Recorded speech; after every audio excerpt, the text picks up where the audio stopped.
It was very strange, wasn't it? And what I realised about Australians, and I don't know whether it's how we're taught at school or whether it's because we are such a welfare state, say compared to the USA, which is kind of a blessing and a curse. I think Australians have a very different and quite a toxic idea of what the role of government should be in people's lives. The rhetoric I sort of heard coming from Australians and from politicians was that rights originate with the state. So it's the government's job, it seems in the minds of a lot of Australians and certainly a lot of Australian politicians, it's the government's job to hand out and take away rights as they see fit. I mean, one thing that infuriated me in Queensland, one of the many things that infuriated me in Queensland at the time, about Premier Anastasia Palaszczuk, was that when they were talking about, trying to incentivise people to get vaccines, the rhetoric was, you will be rewarded with keeping your freedoms if you get this vaccine. And Rukshan, I saw red when I had a look at that piece of propaganda, because I thought it's not up to the government to reward citizens with freedom. Freedom is an inherent God-given right. So what do you think of that hypothesis? Do Australians just have totally a false idea of what the role of government should be in their lives?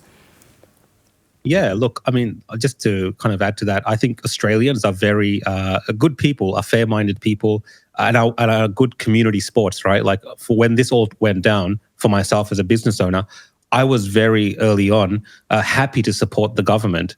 It's unknown, everyone's worried. People around me are worried. My parents are worried. Like everyone, it's unknown at the very start. And there is this community spirit that we have where we do get together, where we do work as a community, and where we, are happy to kind of forego some of these rights if it benefits the community. I think there is an element of that in our culture in Australia, in the West. There is an element of that.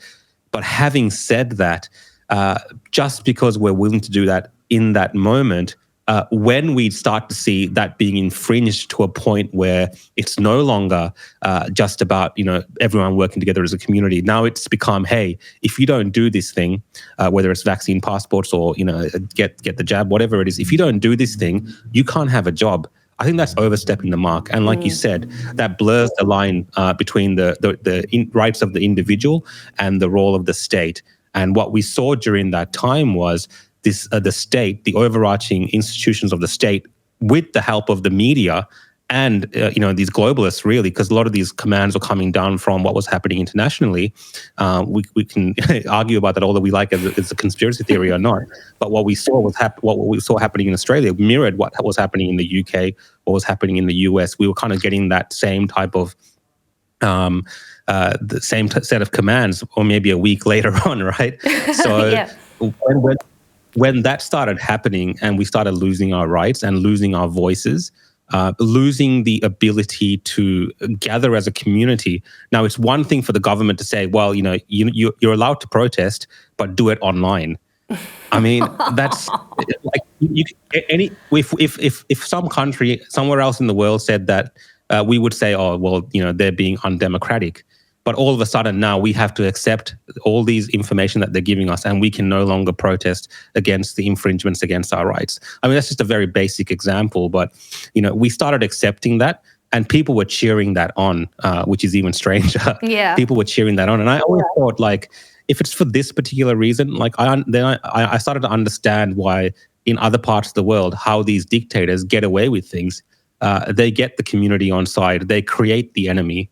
All of a sudden, the unvaccinated, the anti-lockdowners became the enemy. Like, these are the people who are making the lockdowns go longer, who are making it harder for you to go back to work. When the reality is today, especially when we look back with hindsight, the people that were making lockdowns go longer and all this kind of stuff happen were the people in government, were the people making decisions, a lot of the time making incorrect decisions, but they were happy to blame the population and turn people against each other, which in turn infringed on everyone's rights. But like you said, everyone kind of accepted it at the time, which seems crazy now. And, it's just really bad reflection, I think, on where we are as a society, because when the next thing comes around, I have no faith that it won't be the same thing that will happen again,